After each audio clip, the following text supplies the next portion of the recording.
Hello, what's Sylvan Bell coming to you live from Maui. It is April 20th, 4/20, 2015, 2:30 in the afternoon, and I wanted to go over something with you. When it comes to sales, there's something that's really going to help you out, and whether you're talking to a buyer, no matter what industry you're in, it's really going to help. So, who is the common enemy? Who is the common enemy? So let's go through a couple of ideas, and then you got to figure out what's going to work for your industry. Okay, so. Let's say it's the internet company. Well, the common enemy when it comes to internet company is going to be like degraded circuits or bad signals or old antiquated equipment, okay? For like a car buyer, it's going to be that the manufacturers don't make things to last as long as they used to. Since I do a lot of home services, you know, heating and air, the manufacturers don't make the systems as long as they used to last. For roofing, same thing. So probably the best thing for you to do is find the material, find the issue that everybody has a problem with, and have a common ground or a common enemy, and then it's easier to talk to the person and easier to explain to them what's going on and the problems that they face.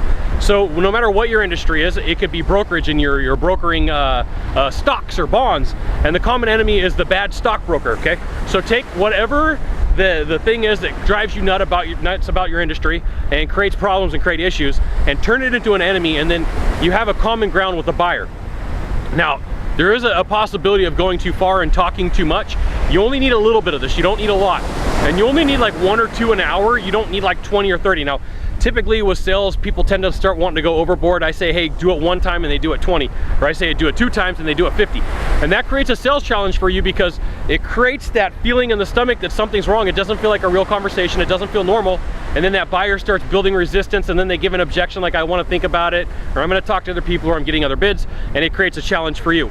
So your job after this video is to stop watching videos and to figure out who the common enemy is and figure out how to explain the common enemy to your buyer and see what you could do with it in order to make them feel comfortable with your process. Now here's the thing, whatever it is that you have to offer can't have that common enemy in it. It's got to have something else. It's got to be taken out. It's got to have a reason why it takes place of the common enemy and fixes the issue. So something that's going to last longer than normal, something that's got a longer guarantee, it really turns into a benefit.